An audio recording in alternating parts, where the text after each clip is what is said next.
speaks itself for Jackson Hinkle. Jackson, welcome back.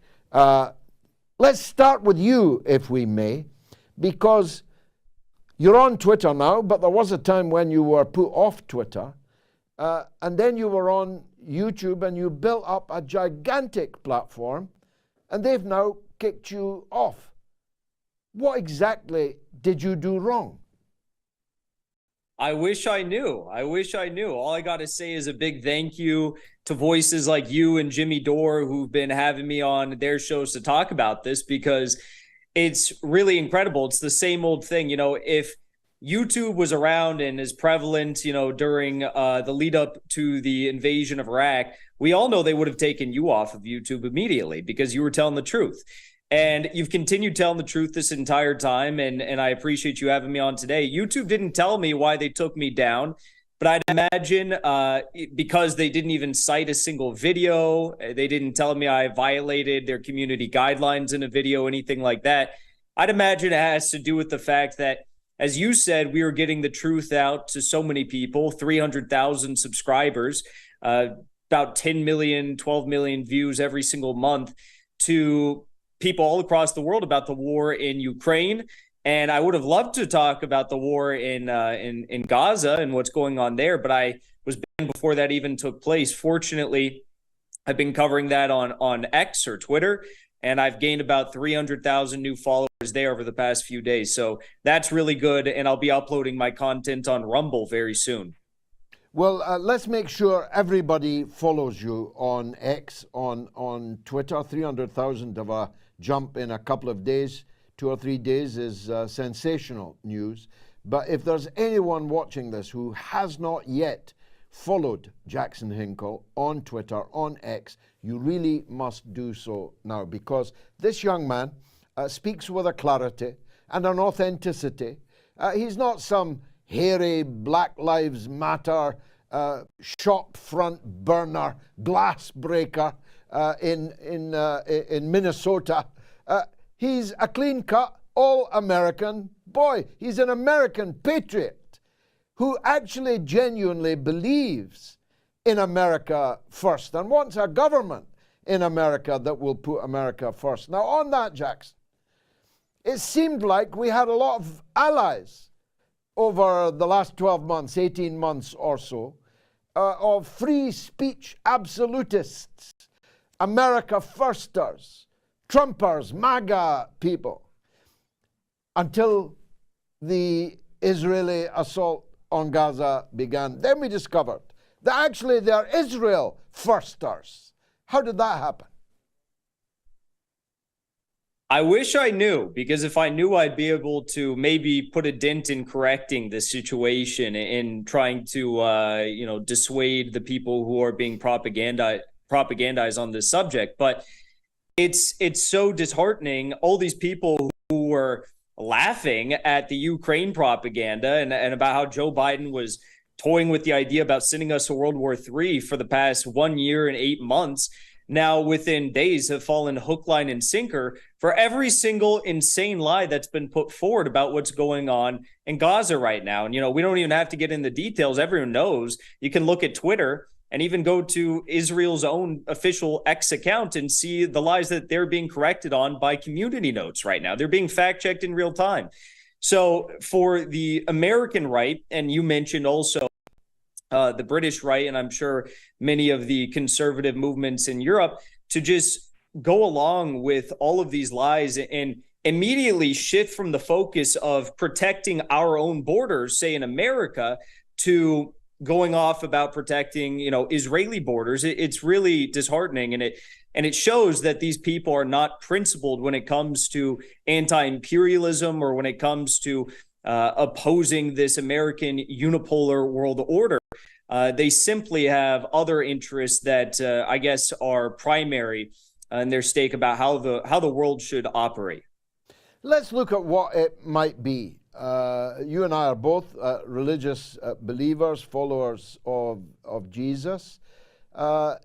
Did these people not see the Christian Palestinian nuns singing Ave Maria in their church in Gaza and declaring that they would not be evacuating anywhere, that they would die there in their church. Do the evangelicals, the so-called Christian right, the born again amongst the American right wing, do they know that Jesus was a Palestinian, that the first Christians walked in Palestine? Do they know that something like 15% of all Palestinians in the world are Christians? So if they know that, how come they are so gung-ho for the slaughter of their own co-religionists?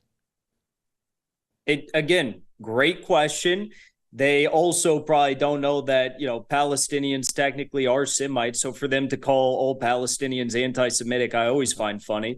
But one other thing that I think should be addressed is, as I'm sure you've been discussing, it seems as though Israel is really hell-bent on expanding this conflict into a broader Arab conflict. And I think there's some very foolish, naive, egotistical maniacs within the Israeli government that somehow think this is going to be another 6-day war for them and they're going to walk out with an easy victory. It's not going to be the case. But let's take a look at that. You brought up the question of Christians and Christianity in this region and what's being done to them.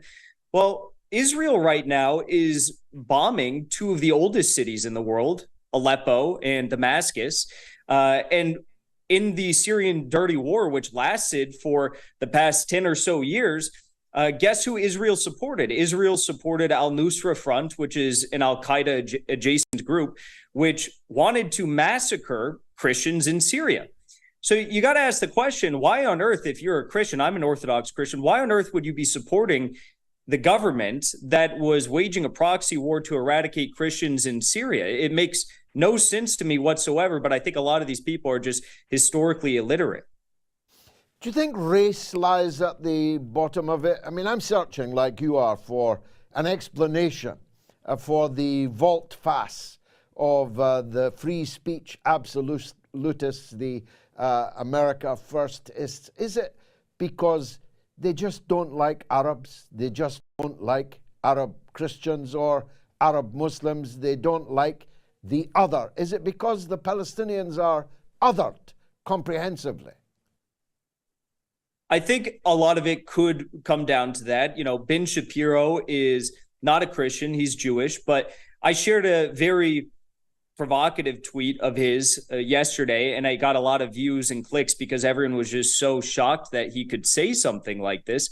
I think, to paraphrase, he said, the simple fact of the matter is Israelis like to build things and Arabs like to bomb things, and that's why we can't have peace with them.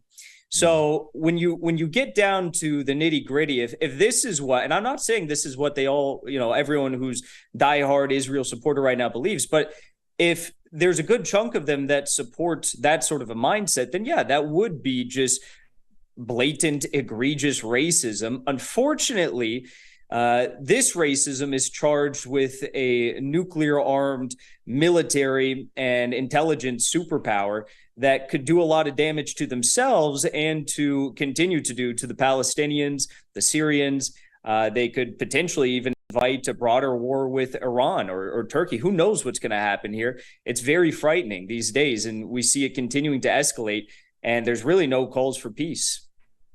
No, in fact, it's become, I think the press secretary at the White House said that calling for a ceasefire was repulsive. That was the word that she used, that it was repugnant or repulsive to demand a ceasefire. You're so young you never knew it, but there was a time that in any conflict, the foreign statespeople and the UN Secretary General, their first thing that they would do would be to call for a ceasefire. It's now practically an arrestable offense to call for a ceasefire. I've no idea how that happened, Jackson. I think we got a lot of, again, historically illiterate individuals that now occupy these positions in the State Department. And they also are just extremely egotistical, think that America can do no wrong. Compare that to someone like Vladimir Putin, who has already called for the implementation of the United Nations Security Council resolution for the creation, the establishment once more of a sovereign, independent Palestinian state. He also has called for an immediate ceasefire. So, there still are leaders like that in the world. They're just not in the West. Well, the demarcation lines are eerily familiar. Everyone that was gung-ho for Zelensky is gung-ho for Netanyahu. And everyone that was saying this is a NATO proxy war against Russia is standing beside the Palestinians. This is the new world that we're in, isn't it? It is. I think the one saving grace that we might be able to look at here is on the first day of the Russian special military operation, very few and far between were there any voices, and I was one of them, but were there any voices that were supporting Russia or maybe calling into question the notion that Russia is the supreme evil and the reincarnation of Nazi Germany? With this subject, with this conflict, obviously it's one that isn't new for a lot of people. And I think there's a lot more people who are sympathetic to the overall struggle of Palestinian statehood and the end of war crimes being committed against the Palestinian people than we saw for supporters at the start of the SMO for Russia. So I think that's one saving grace. The question is, can we convince people of the truth and reality who are so brainwashed, so propagandized, and have been for so long about this conflict with Israel and Palestine? And here we must make a special mention of the Jewish people around the world, in Israel itself, in the United States, people like your friend and mine, Max Blumenthal, may God preserve him, Norman Finkelstein, and so many, many, many others. Cohen, who was on our show on Wednesday, Dan Cohen, and in Britain also, indeed around the world, Katie Halper, some of the most magnificent people in the world today are Jewish people, and we should never forget that. Yeah, I think I always recommend to people, if you want to have the best coverage about what has gone on in Palestine for years and years and years, and the broader Middle East, Max Blumenthal, The Gray Zone, Dan Cohen over at Redacted, those are the best sources you really, I think, as an English speaker, are probably going to be getting. And you're 100% correct about that. There are tons of anti-Zionist Jewish people who have spoken out over the past few days, and I have to applaud them for that, especially starting today, because it seems as though Benjamin Netanyahu has taken a page out of the book of Mr. Volodymyr Zelensky in Ukraine. Israel just passed a new law moments before I came on the show today, saying that anyone in Israel who is consuming prolonged periods of content of what they define as Hamas media will now face imprisonment for up to a year. And as we all know, you can't really prove something like that, whether or not someone is consuming Hamas media. I think it's going to be used as a blanket offense that they are going to utilize to target anyone who speaks out against this potential war that the IDF might be foolish enough to actually launch. I mean, you talked a couple of times already about historical illiteracy. Nothing could be more redolent of the crimes of the recent historical past. Recent for me, I was born 9 years after the Red Army liberated Auschwitz. Winston Churchill was still the Prime Minister in Britain when I was born. We actually grew up, people like me, in a period when the supporters of the Soviet Union, of the Red Army, and the huge bank of progressive leftist Jewish people were absolute ironclad allies. And now it's all so different. As you say, Russia is described as the Nazis. And the people who were the victims of the Nazi filth in the 1930s and 40s are passing fascist laws to stop their people reading. It's book burning, that.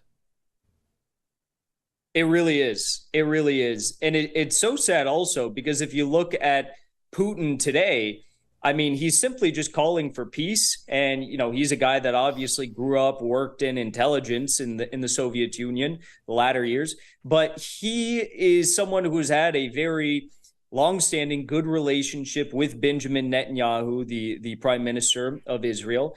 And he's being painted, even in this very conflict, take aside the whole SMO in Ukraine, he's being painted in this conflict as a terrorist, because he's saying that, you know, we need to implement the United Nations Security Council resolution on the establishment of a Palestinian state, and he's calling for a ceasefire. It's the same thing with Ukraine. If you call for peace in Ukraine, you're labeled as a Putin apologist. If you call for peace here, you're labeled as a Hamas apologist.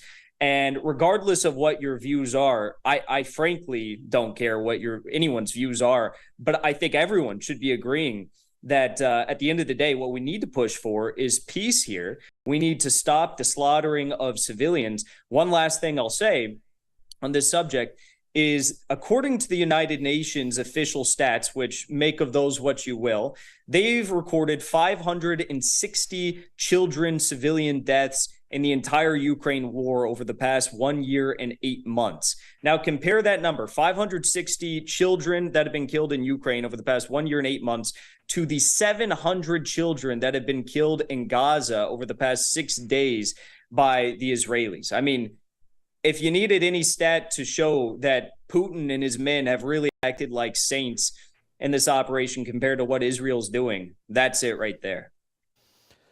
Well, we stand on the cusp, and the Israeli army stands at the gates.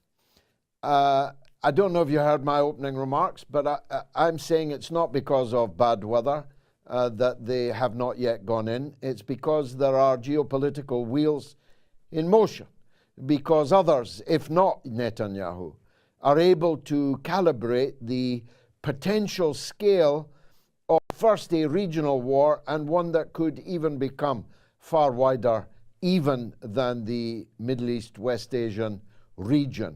What's your take on it? Are they going to go in? What might be holding them back? I think, like you said, the geopolitical interests and balances that are at play definitely are a factor in what appeared to be a bluff that was called. You know, they said they were going to launch the ground operation last night, and then they didn't, and they cited poor weather. And I saw a few videos, I guess, of heavy rains or flooding in Tel Aviv. But on the border of Gaza, I saw plenty of photos and videos today and yesterday, which looked like very, very dry, hot, sunny weather. So they're not invading Tel Aviv, they're invading Gaza in this operation. So I don't know what they're talking about, heavy rains. As for other reasons, I really do believe that with Hamas, you're talking about a group that has prepared its defensive lines and positions in Gaza for at least probably a year. They've been planning this. They have been acting as sleuths. They've been acting under the cover of any sort of intelligence seeking or gathering operations by the Israelis. And I guess you could maybe make the case that maybe Israel, knew about this and that they actually wanted a full-blown war, but we don't know that for certain. And the other thing is, the Hamas fighters, I mean, they've basically got a sniper's heaven that's been created for them by the incessant bombing by the IDF. So if I was an IDF soldier, and I know some IDF reservists just from, having friends in college, and these kids, they get Israeli citizenship and then they go and do training in Israel for maybe a summer or a year or something to that effect. They're not really doing anything. They get training, limited training. They get set up at a guard post. Maybe they fire a few shells from some sort of gun or artillery or whatever.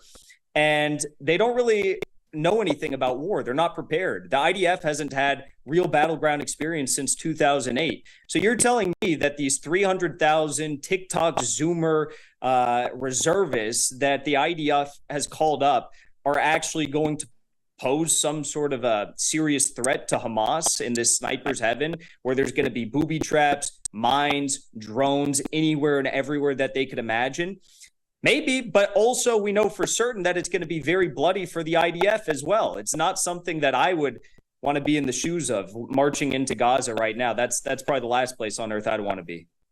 Jackson Hinkle, everyone follow him. Thanks very much for joining us on the mother of all talk shows. Much obliged.